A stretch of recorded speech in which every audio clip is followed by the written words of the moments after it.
Assalamu alaikum students. After midterm, our first topic is query processing.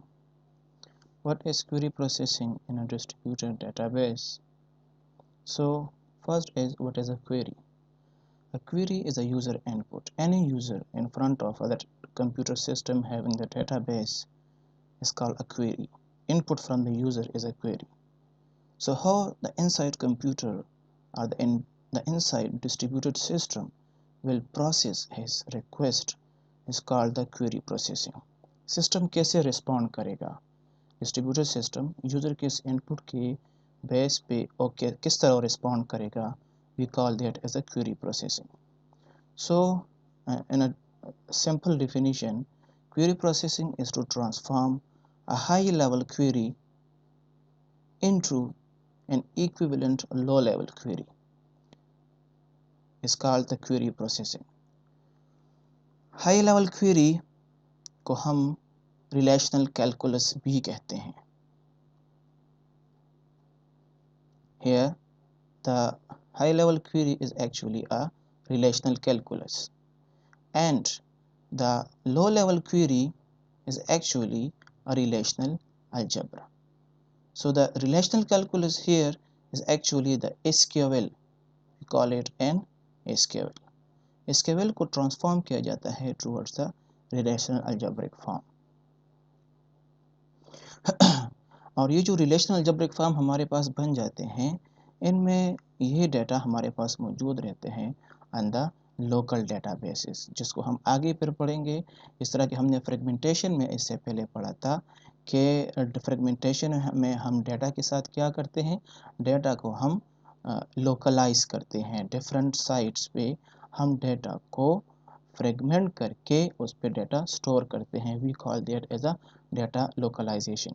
नीचे एक example scenario दिया भी गया है डिस्ट्रीब्यूटेड डेटाबेस के बारे में कि एक कम्युनिकेशन नेटवर्क के साथ जितनी भी साइट्स कनेक्टेड हैं उन पे एक्चुअली एक ही डेटाबेस इंस्टॉल है, लेकिन वो डिस्ट्रीब्यूटेड फॉर्म में मौजूद है. So the low level query actually implements the execution strategy for the query. एक रिलेशनल अलजेब्रा जो है ये फिर उस क्वेरी को एग्जीक्यूट कैसे करेगा, ये हमें जो है क्वेरी प्रोसेसर का ये सारा काम है को इसको एग्जीक्यूट करता है. This transformation is perform by the relational query processor, और क्वेरी प्रोसेसर इसको परफॉर्म करता है. Distributed database management system processes and optimises a query in terms of communication cost of processing a distributed query and other parameters. So distributed database management processes and optimizes a query.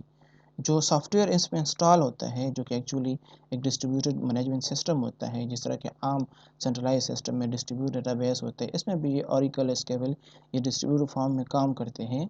तो ये DBMS actually request को process करते हैं and then ये इस query को optimised तरीके से भी एग्जीक्यूट करते हैं. सिर्फ इसको एग्जीक्यूट करना नहीं होता, बल्कि इसको ऑप्टिमाइज तरीके से एग्जीक्यूट करना होता है. अब इसकी ऑप्टिमाइजेशन का क्या मतलब है? इसके ऑप्टिमाइजेशन में बहुत सारी चीज़ें इन्वॉल्व है, जैसे कि कम्युनिकेशन कास्ट उसका कम हो, क्वेरी की एग्जीक्यूशन का कम्युनिकेशन कास्ट कम हो, एंड अदर पैरामीटर्स, जिसके बारे में हम आगे इसी लेक्चर के दौरान हम आगे बात करेंगे.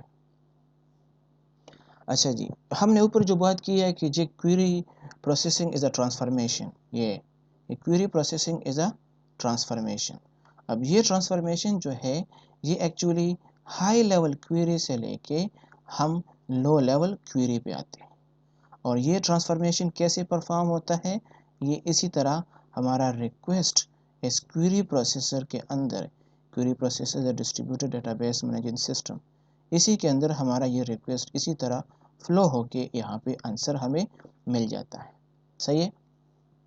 अच्छा जी, सो सबसे पहले यूज़र इनपुट जो कि एक्चुअली रिलेशनल कैलकुलस होता है, इस जगह पे यूज़र का input in the form of relational calculus ये ट्रांसफॉर्म किया जाता है towards the relational algebraic expressions. और ये जो यहाँ पे रिलेशनल अलजेब्रिक एक्सप्रेशंस होते हैं ये मोर देन वन होंगे. सही है. ट्रांसफॉर्मेशन करते वक्त दो चीज़ें चेक होती हैं, एक सिंटैक्स पार्सर चेक करता है, सिंटैक्स एंड सिमेंटिक। अगर उसी क्वेरी का सिंटैक्स और सिमेंटिक उसका सही है तो उसको फिर ट्रांसलेट किया जाता है, ट्रांसफॉर्म किया जाता है रिलेशनल अलजेब्रिक एक्सप्रेशंस में। रिलेशनल अलजेब्रिक एक्सप्रेशंस क्या है ये आगे हमारे पास अभी आ जाएंगे। ये चीज़ आप यहाँ पे जहन में रखिएगा कि जब मैं आगे फिर उस रिलेशनल अलजेब्रिक एक्सप्रेशंस के बारे में बात करूँ तो आपको आपके जहन में ये चीज़ें यहाँ पे मौजूद हो। सो ये रिलेशनल अलजेब्रिक एक्सप्रेशंस जो है मोर देन वन होंगे। अब इन्हीं एक्सप्रेशंस को इन रिलेशनल अलजेब्रिक एक्सप्रेशन में से एक best relational algebraic expression select किया जाता है और उसको एग्जीक्यूट करने के लिए एक स्ट्रेटजी बनाई जाती है। एग्जीक्यूशन प्लान मींस उसके लिए एक स्ट्रेटजी बनाई जाती है। कौन उसको सेलेक्ट करता है?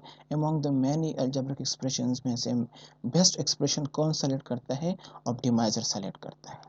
Optimizer in support of the meta data, जो कि एक्चुअली डेटा टाइप्स, उसके sizes and all other information about the data, उसकी सपोर्ट से like the operators information and precedence of the operators actually relational algebra में different operators इस्तेमाल होते हैं, unary operators, binary operators. सही है, आगे अभी हम देखेंगे नेक्स्ट स्लाइड्स पे।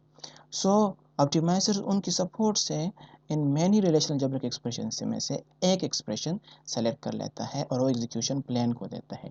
एग्जीक्यूशन प्लान इस जगह पे एक ट्री बनाती है जिसको हम एग्जीक्यूशन ऑपरेटर ट्री भी कहते हैं या एग्जीक्यूशन ट्री भी कहते हैं। उसी ट्री में सारा प्रेसिडेंस, सारा कुछ डिफाइन हो चुका होता है। उसी ट्री को फिर एग्जीक्यूट करता है कौन? एग्जीक्यूशन इंजन उसको एग्जीक्यूट करके आउटपुट जो है और लो लेवल क्वेरी के फॉर्म में हमें सिस्टम को नज़र आ जाता है और सिस्टम उसको फिर एग्जीक्यूट करता है। एग्जीक्यूशन इंजन जो है ड्यूरिंग द एग्जीक्यूशन उनको बफर की ज़रूरत पड़ती है। सही है, और फिर जो है आउटपुट सिस्टम को दे के सिस्टम उसको प्रोसेस करके रिस्पांस यूज़र को दे देता है। ये तो कंप्लीट स्टेप्स थे जो कि जिससे क्वेरी एग्जीक्यूट होती है। सही है, यहाँ पे क्वेरी प्रोसेसिंग ओवरव्यू में जो चीज़ें मैंने आप लोगों को एक्सप्लेन करवाई, सो क्वेरी क्या है, पार्सर एंड ट्रांसलेटर क्या काम करते हैं, syntax and semantics, check the syntax, identify the relation, यहाँ पे सिमेंटिक भी है। रिलेशनल अलजेब्रा जो है क्या काम करता है? Relational algebra expressions also got more expression, जहाँ पे मेरे एक्सप्रेशंस बनते हैं। ऑप्टिमाइजर सेलेक्ट करता है बेस्ट क्वेरी को सेलेक्ट करता है। Execution plan creates the query tree बनाता है जिसमें प्रेसिडेंस सारा कुछ मौजूद होता है। एंड इवैल्यूएशन इंजन या एग्जीक्यूशन इंजन उस डेटा को फिर उस ट्री को फिर एग्जीक्यूट करता है और evaluation engine returns the result to the output query. Relational algebra हमारे लिए इस स्लाइड पे सबसे इंपॉर्टेंट चीज़ जो था और रिलेशनल अलजेब्रा था। सही है, जो कि एकदम से ट्रांसलेट होकर हमारे पास मेन एक्सप्रेशंस आ जाते हैं।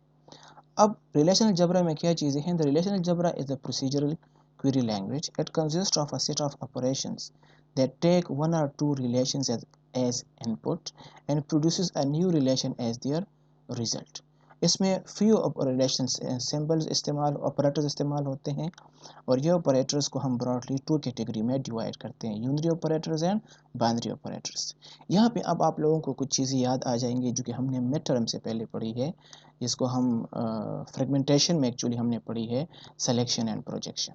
सही है, सेलेक्ट एंड प्रोजेक्ट, जिसमें हम किसी टेबल को फ्रेगमेंट करते हैं, हॉरिजॉन्टल फ्रेगमेंटेशन उसमें करते हैं एंड वर्टिकल फ्रेगमेंटेशन करते हैं। फ्रेगमेंटेशन के बारे में भी मैं अभी आगे स्लाइड्स में थोड़ा सा एक रिव्यू दूंगा। सो सिंबल जो सिलेक्शन के लिए है सिग्मा है, प्रोजेक्शन के लिए हमारे पास पाई का सिंबल है, एंड ये हमारे पास यूनरी ऑपरेटर्स हैं। बाइनरी ऑपरेशन में हमारे पास यूनियन है, सेट डिफरेंस है एंड कार्टेशियन प्रोडक्ट है। यूनियन का आप लोगों को पहले से पता है कि यूनियन क्या काम करता है। सही है, सेट डिफरेंस है, यूनियन है, सेट डिफरेंस है एंड कार्टेशियन प्रोडक्ट है। ये क्रॉस को हम कार्टेशियन प्रोडक्ट कहते हैं। यूनियन आप लोगों ने मेट्रिक एफिशिएंसी में ये सारी चीज़ें यूनियन और सेट डिफरेंस के बारे में आप लोगों को पता होगा। सही है, यहाँ पे उन्हीं ऑपरेटर्स के बारे में थोड़ा सा एग्जांपल्स हैं जिसको मैंने लिंक किया है मिड टर्म से पहले वाले कोर्स के साथ, यानी कि हम एक्चुअली एक्सप्लेन कर रहे हैं सेलेक्ट ऑपरेटर को या सेलेक्ट ऑपरेशन को, जिसको मैंने लिंक किया है, जो कि एक्चुअली ये है हॉरिजॉन्टल फ्रेगमेंटेशन। एक टेबल है स्टूडेंट के नाम से जिसको हॉरिजॉन्टली फ्रेगमेंट करके ये आउटपुट मिला है। ये फॉर एग्जांपल आप कंसिडर कर ले कि ये स्टूडेंट 1 है। ये फॉर एग्जांपल एक इनपुट टेबल है। इसी इनपुट टेबल को हम ने फ्रेगमेंट करवाना है, तो फॉर एग्जांपल ये उसका कैसे करेंगे, उसके लिए क्वेरी है कि सेलेक्ट स्टैटिक, हर इसी टेबल में से सारे एट्रीब्यूट सेलेक्ट कर लो। स्टैटिक मीन्स सारे एट्रीब्यूट सेलेक्ट कर लो, क्लियर। एंड कहाँ पे सेलेक्ट कर स्टोर कर लो, इसको स्टूडेंट 1 में स्टोर कर लो। किस से उठाओ, फ्रॉम स्टूडेंट टेबल से उठाओ, ये स्टूडेंट टेबल है। और कंडीशन क्या है, कंडीशन ये है कि करंट सेमेस्टर ग्रेटर देन 3। सो 3 को शामिल ना करो, ये शामिल नहीं होगा, इंक्लूड नहीं होगा। इसके अलावा 4, 5 और 6 के रिकॉर्ड्स इंक्लूड होंगे। अगर हमने एक दूसरा फ्रेगमेंट हॉरिजॉन्टली फ्रेगमेंट करके दूसरा फ्रेगमेंट बनाना है, तो उसके लिए क्वेरी कुछ इस तरह होगी कि select static into student 2 from student where current semester is less than और इक्वल टू 3। तो हमारे पास दूसरा फ्रेगमेंट बन जाएगा। हॉरिजॉन्टल फ्रेगमेंटेशन की मैं बात कर रहा हूँ, ऊपर आप देख सकते हैं। नेक्स्ट जो है प्रोजेक्ट ऑपरेटर है। प्रोजेक्ट ऑपरेटर में हमारे पास क्या होता है कि हम एक्चुअली एट्रीब्यूट सेलेक्ट करते हैं, एट्रीब्यूट्स टेबल के एट्रीब्यूट सेलेक्ट करते हैं। तो हमारे पास select roll number name from, ये यहाँ पे एक मिस्टेक हुआ है। यहाँ पे इस जगह पे आप सेलेक्ट रोल नंबर नेम, यहाँ पे आप लिख सकते हैं select roll number name program from student. No, कोई मिस्टेक नहीं हुआ यहाँ पे।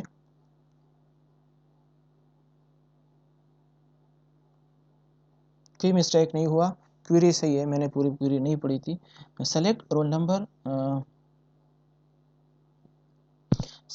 Number name program into student 1 into, ये हमारे पास यहाँ पे ये स्टूडेंट 1 जो है, ये स्टूडेंट 1 फ्रॉम स्टूडेंट, ये हमारे पास वर्टिकल फ्रेगमेंटेशन है, सही है, जहाँ पे हम सिर्फ कॉलम्स को सेलेक्ट करते हैं।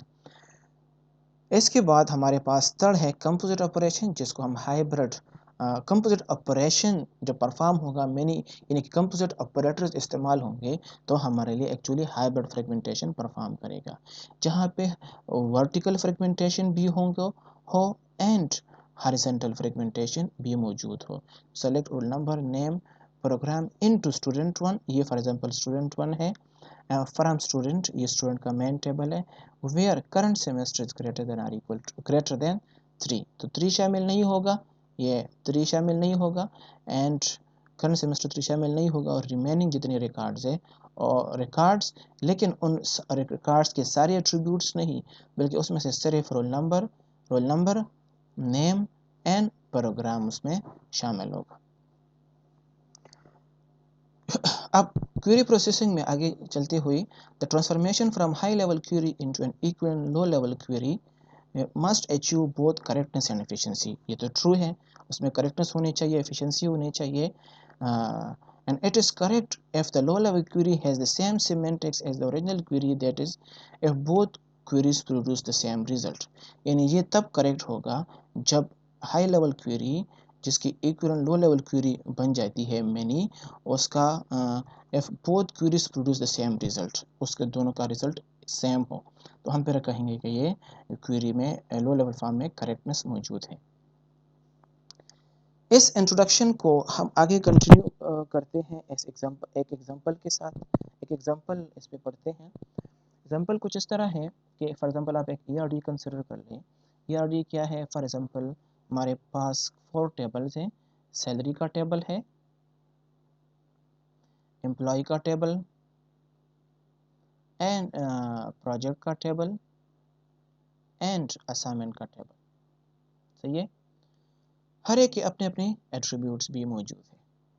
सैलरी टेबल के अंदर टाइटल प्राइमरी की है, एम्प्लॉय टेबल के अंदर प्राइमरी की एम्प्लॉय नंबर है, प्रोजेक्ट के अंदर प्राइमरी की प्रोजेक्ट नंबर है, एंड असाइनमेंट टेबल के अंदर प्राइमरी की एक्चुअली दो फॉरेन कीज यहाँ पे रिसीव हुई हैं, employee number and project number, जो कि एक्चुअली इस जगह पे एक कंपोजिट प्राइमरी की के तौर पे ये काम कर रहे हैं। सही है। यहाँ पे एक और चीज़ बताता चलूँ कि यहाँ पे एक सिमी जॉइन का वर्ड इस्तेमाल हुआ है। सिमी जॉइन के बारे में हमने फ्रेगमेंटेशन डिराइव्ड हॉरिजॉन्टल फ्रेगमेंटेशन में हमने पढ़ा था कि डिराइव्ड हॉरिजॉन्टल फ्रेगमेंटेशन को अचीव करने के लिए हम सिमी जॉइन से इस्तेमाल करते हैं। सही है। सो सिमी जॉइन के लिए या फिर इस जगह पे थोड़ा सा बताता चलूँ कि हमारे पास एक मेंबर टेबल होगा और एक ओनर टेबल होगा।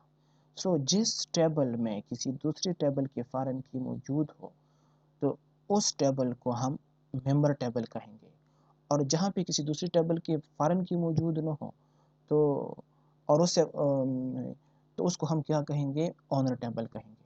सही है। एग्जांपल को देखते हैं। इस वाले टेबल में, सैलरी के टेबल में टाइटल जो है ये एम्प्लॉय टेबल में यहाँ पे फॉरेन की के तौर पे मौजूद है डॉटेड के साथ। सही है। अब सैलरी को with respect to employee table, with respect to employee table, with respect to L1, हमारे पास सैलरी जो है ये ओनर टेबल है एंड एम्प्लॉय जो है ये मेंबर टेबल है।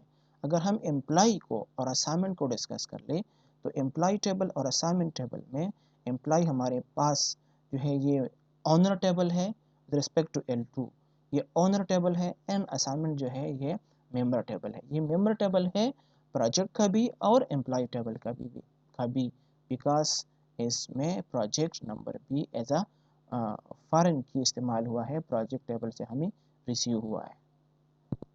इसी एग्जांपल को जहन में रखिएगा, आगे हम इस पे बात करेंगे। Consider the following subset of database schema. For example हमारे पास ये उसी टेबल का है, उसी ERD में से दो टेबल्स हैं, एम्प्लॉय एंड असाइनमेंट, उसके एट्रीब्यूट्स हैं। यूज़र का एक इनपुट है। फॉर एग्जांपल यूज़र डिमांड करते हैं कि find the input of find the names of employees who are managing a project. हमें कौन चाहिए, हमें प्रोजेक्ट मैनेजर्स चाहिए, प्रोजेक्ट मैनेजर्स चाहिए। कहाँ से चाहिए, एम्प्लॉय टेबल से चाहिए। सही है। और एम्प्लॉय में से पूरा डिटेल चाहिए, नो पूरा डिटेल नहीं चाहिए, हमें उनकी सिर्फ नेम्स चाहिए। तो इसके लिए हम इस केवल किस तरह लिखेंगे कि सेलेक्ट ई नेम, सिर्फ हमें नाम चाहिए, select E name from employ, ये एम्प्लॉय, ये हमारे पास ई नेम आया, ये हमारे पास एम्प्लॉय आया। सही है।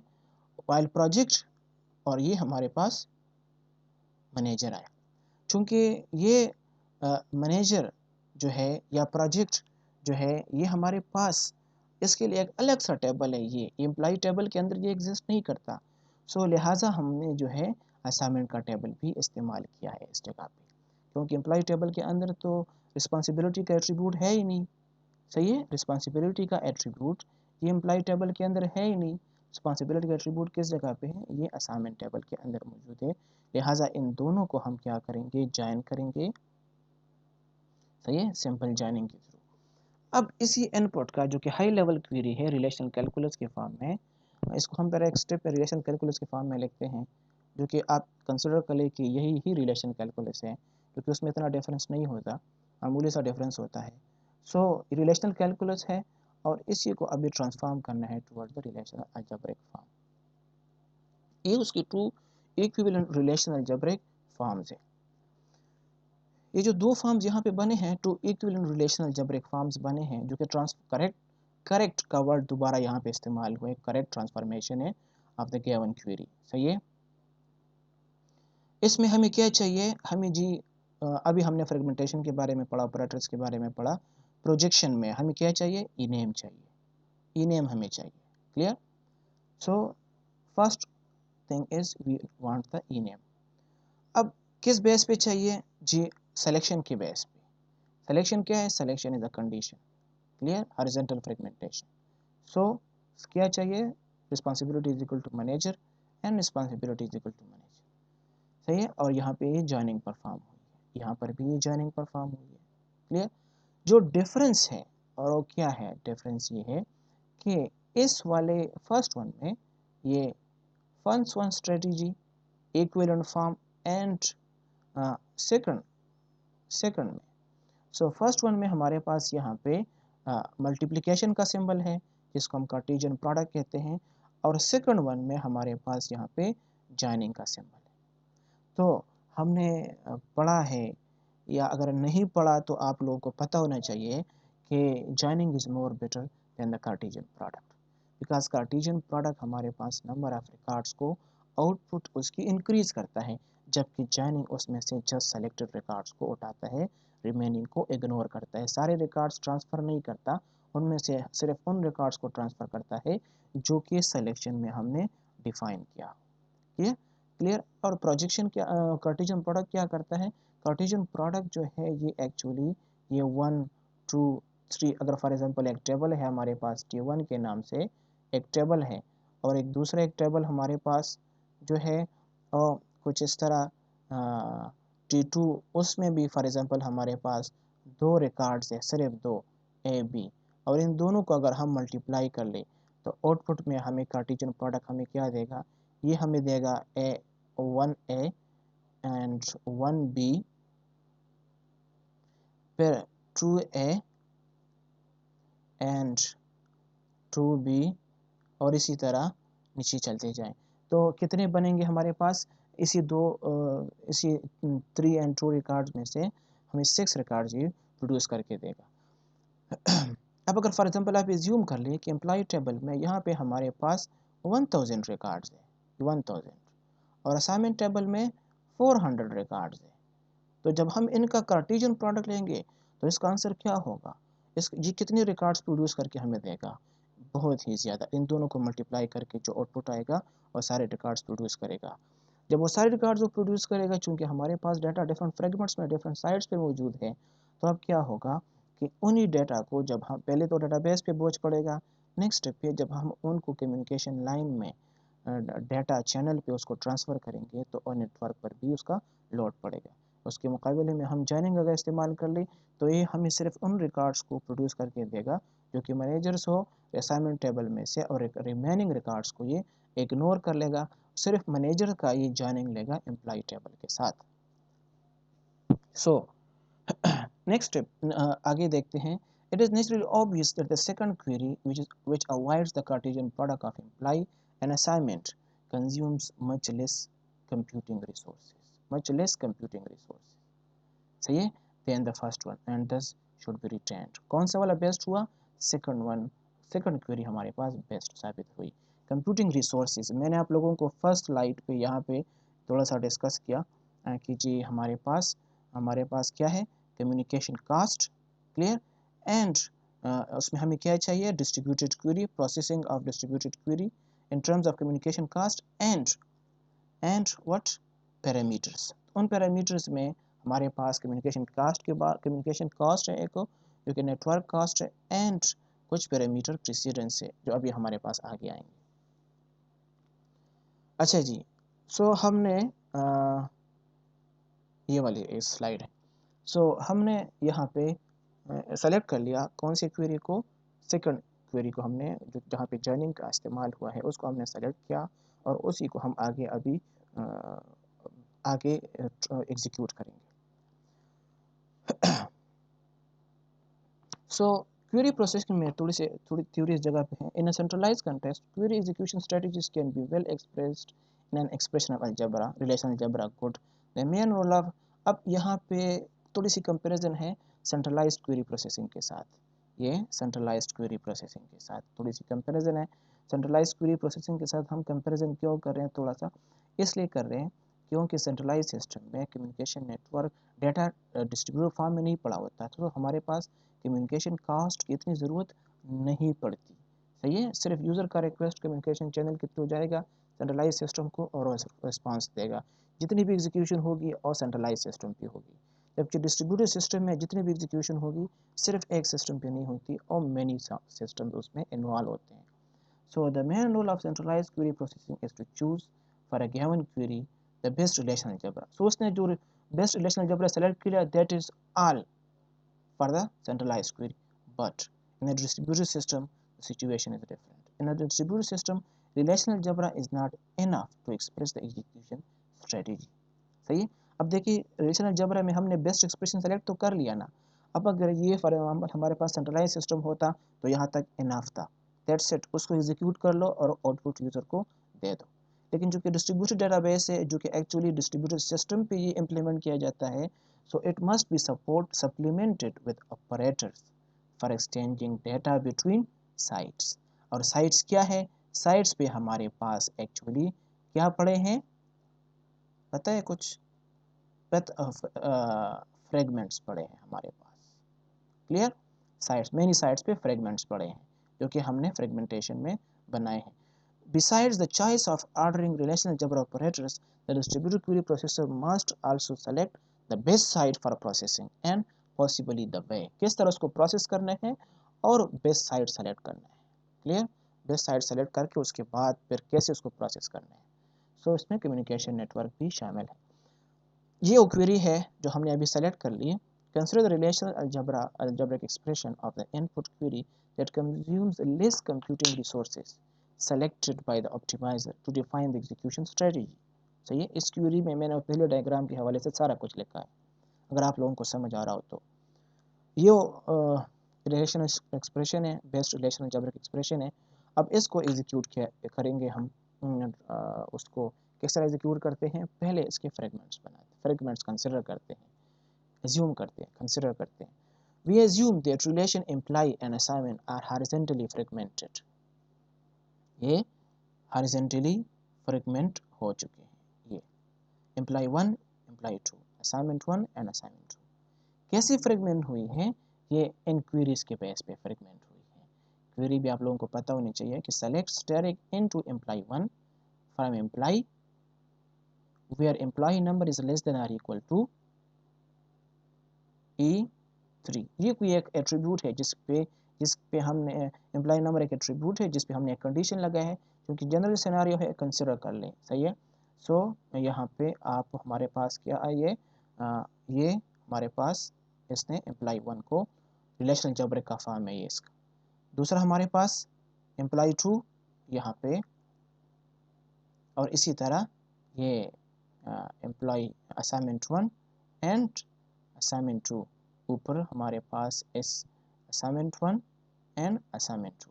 सही है। Select asterisk into horizontal fragmentation है, तो जी हम सारे के सारे एट्रीब्यूट्स ले रहे हैं, सिर्फ कंडीशन लगा रहे। अगर ये वर्टिकल फ्रेगमेंटेशन होता तो हम यहाँ पे फिर स्टेरिक की जगह उन एट्रीब्यूट्स का नाम लिखते।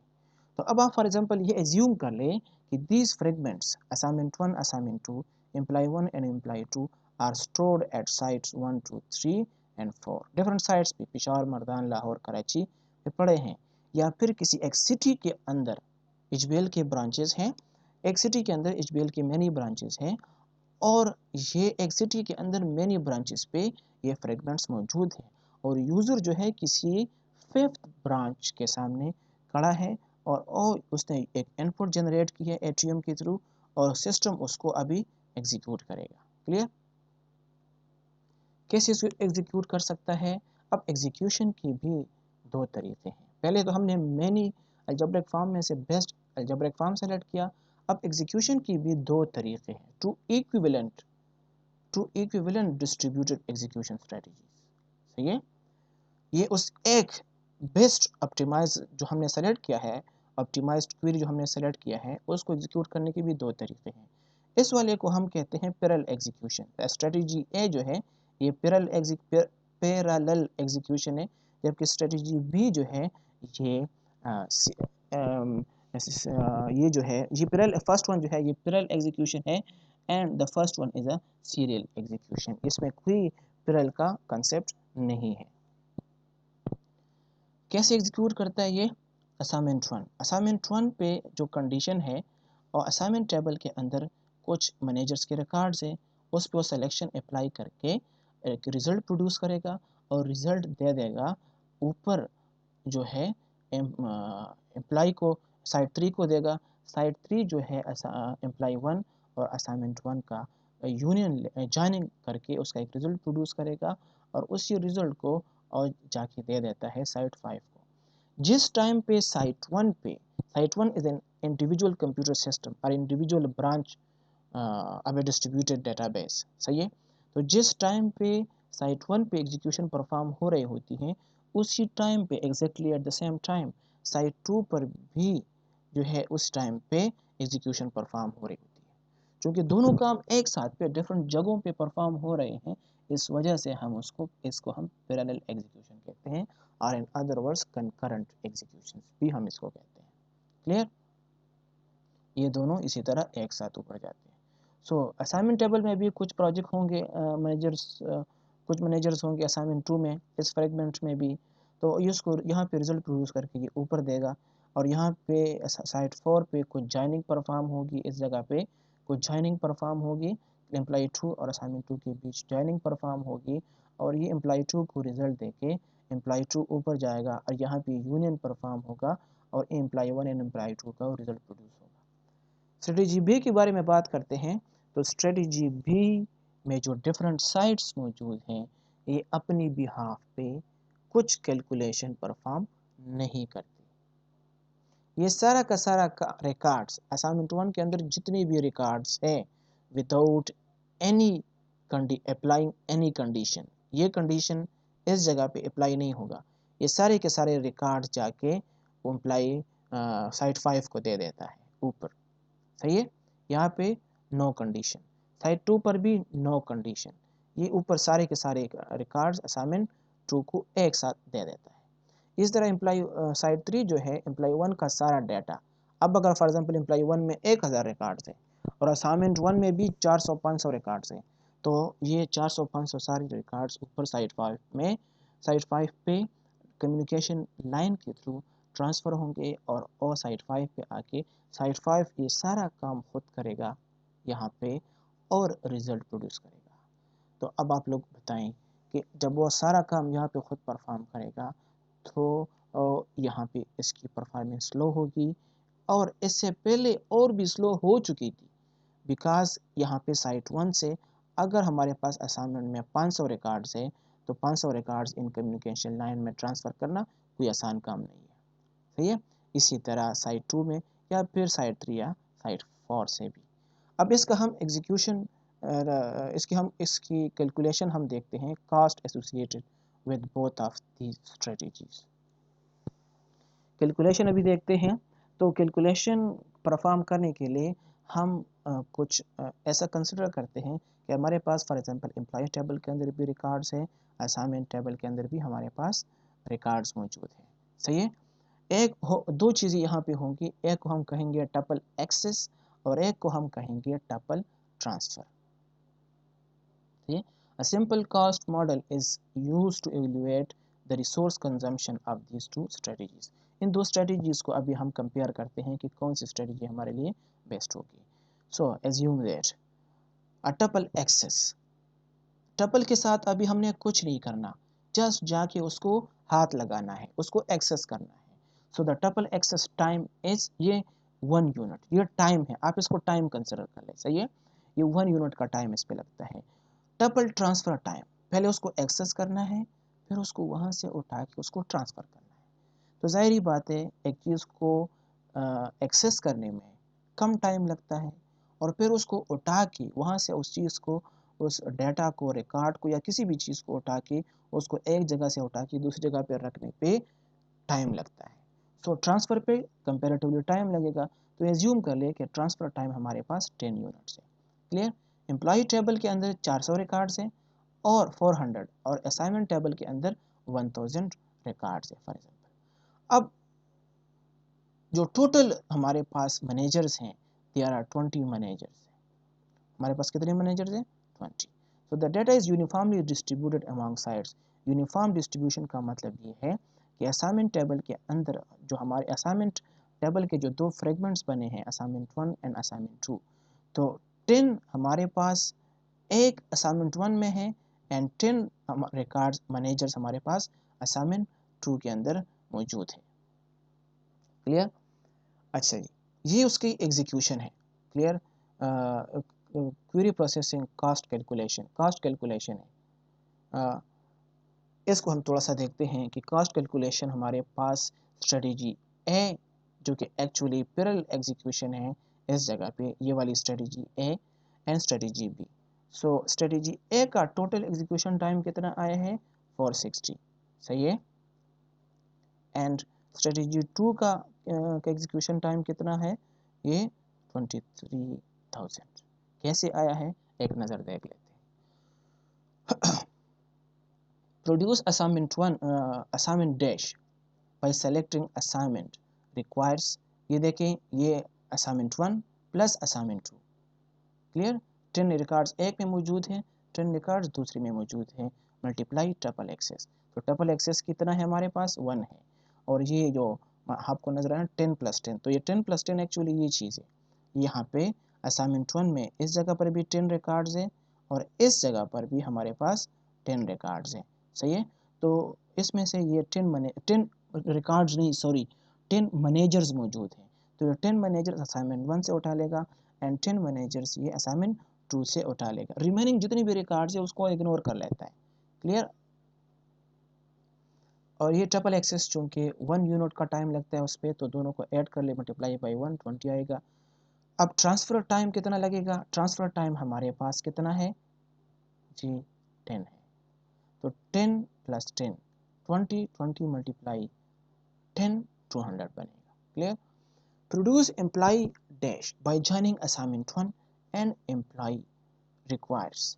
अब यहाँ पे थोड़ा सा आप लोगों ने सोचना होगा, दिमाग पे जोर डालना होगा इस जगह पे कि हमारे पास ये जो है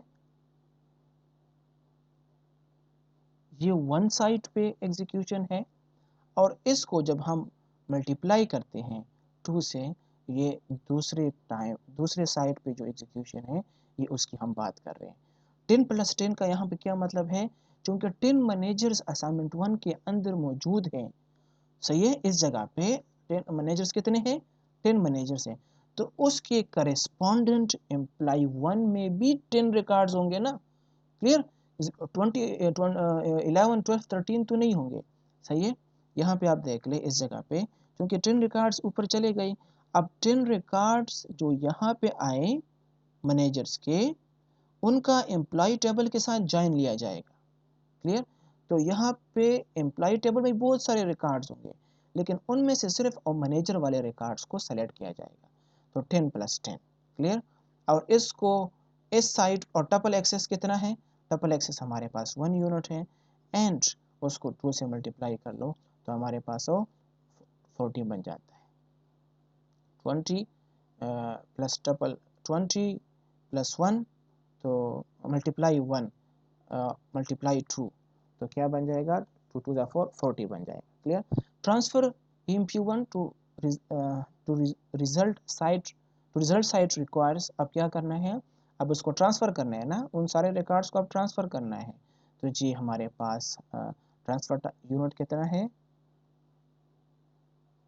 हमारे पास रिजल्ट में जो रिकॉर्ड्स हमने अभी ट्रांसफ़र करने हैं, टपल एक्सेस में 40 तो बन गए, एक साइट पर 20 है, दूसरे साइट पर 20 है, लेकिन उसमें से एक साइट पे हमने 10 ट्रांसफ़र करने हैं, दूसरे साइट से भी हमने 10 ट्रांसफ़र करने हैं, क्योंकि अल्टीमेटली एम्प्लॉय 1 के अंदर 10 रिकॉर्ड्स आ जाएंगे, क्लियर। एंड एम्प्लॉय 2 के अंदर भी 10 रिकॉर्ड्स आ जाएंगे, यहाँ पर भी 10 आ जाएंगे। एम्प्लॉय नेम्स कितने होंगे 10, यहाँ पर भी एम्प्लॉय 2 में भी एम्प्लॉय नेम्स कितने हो जाएंगे 10, क्लियर। और एक्सेस वाला है ये यहाँ पे जॉइनिंग अपना काम परफॉर्म कर लेगा एक्सेस से, तो इग्नोर कर लेगा और 10 रिकॉर्ड्स रह जाएंगे। सो हमारे पास यहाँ पे टपल ट्रांसफर में 10 है, तो 20 20 मल्टीप्लाई 10 हमारे पास ये बन जाएंगे 200। इन सारों को ऐड कर लो तो 460 बनता है, क्लियर। अब स्ट्रेटेजी 2 की कहानी इंतहाई सिंपल है। स्ट्रेटेजी 2 में क्या है कि जी साइड 5 पे क्या कर लो, 400 रिकॉर्ड्स है तो ट्रांसफ़र कर लो, और फिर एम्प्लॉय टेबल के अंदर, असाइनमेंट टेबल के अंदर कितने हैं 1000 है, ट्रांसफ़र कर लो। और क्या करना है further, produce assignment dash by selecting assignment requires triple access, हमारे पास 1000 क्रॉस ट्रिपल एक्सेस हमारे पास 1000 ये है, सही है। ये ट्रिपल ट्रांसफ़र में यहाँ पे 1 है और यहाँ पे 10 है, तो जब आप मल्टीप्लाई करेंगे तो उस हिसाब से हमारे पास ये भी ट्रिपल ट्रांसफ़र है, सॉरी, तो ये भी ट्रिपल ट्रांसफ़र है, ये भी ट्रिपल ट्रांसफ़र है, तो इससे 4000 और 10000 बनते हैं, जबकि इस जगह पे हमारे पास 1000 मल्टीप्लाई बाई ट्रिपल एक्सेस, तो ट्रिपल एक्सेस में 1000 और कितने रिकॉर्ड्स हैं 20, एंड में जो हमारे पास आएंगे 400 plus 20 multiply by triple x 8000 बनेंगे, और हमारे पास इसका टोटल एग्जीक्यूशन टाइम कितना आएगा 23000। So strategy A is better by a factor of 50, आप 50 टाइम्स है ना ये, which is quite significant. The difference would be even higher if we assumed slower communication. सही है, अगर कम्युनिकेशन ये तो जस्ट हमारे हमने 1 और 10 लिया है ना, अगर ट्रिपल ट्रांसफ़र का टाइम ज़्यादा है तो फिर अगर कम्युनिकेशन कास्ट ज़्यादा है तो इससे भी मज़ीद स्लो परफॉर्मेंस होगी स्ट्रेटजी बी की, and even higher degree of fragmentation. सही है, सो यहाँ तक हमने डिस्कस किया, जिसमें हमने कौन कौन सी चीज़ें डिस्कस की। हमने क्वेरी प्रोसेसिंग के हवाले से इंट्रोडक्शन सा दिया, एंड क्वेरी प्रोसेसिंग की कंप्लीट सिनारियो एक्सप्लेन कर ली। फिर जो है हमने रिलेशनल जबरा के बारे में बात किया, रिलेशनल जबरे में हमने डिफरेंट ऑपरेटर्स के बारे में बात की, फ्रेगमेंटेशन को रिव्यू किया, एक एग्जांपल एक्सप्लेन किया, एक एग्जांपल में फिर हमने बेस्ट स्ट्रेटजी हमने उसमें सेलेक्ट की, और उस बेस्ट स्ट्रेटजी को एग्जीक्यूट करने के लिए डिफरेंट फ्रेगमेंट्स पर प्रोड्यूस करके उसको 2 इक्विवेलेंट स्ट्रेटजी से एग्जीक्यूट करवाया, और उन 2 डिफरेंट स्ट्रेटजीज का एग्जीक्यूशन टाइम हमने कैलकुलेट किया। सही है, यहाँ तक उम्मीद है कि आप लोगों को समझ आ चुका होगा। फिर भी आप लोगों को कुछ क्वेरीज है, क्वेश्चंस है, तो आप क्वेश्चंस कर सकते हैं। ओके जी, अल्लाह हाफिज़।